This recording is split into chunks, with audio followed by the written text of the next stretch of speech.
Hey everyone, welcome back to our channel. Today I'm going to show you how to add Capital One card to Google Pay.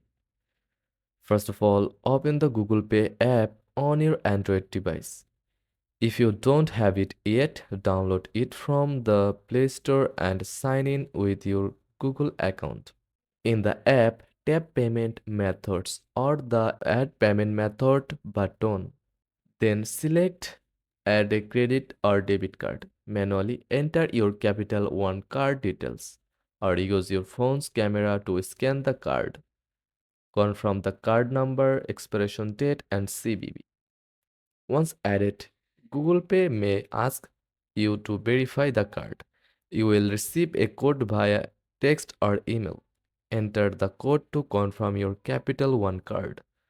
That's it. Your Capital One card is now ready to use for contactless payments and online purchases. Now you can tap pay and go. Like and subscribe for more quick tech tips. Thanks for watching.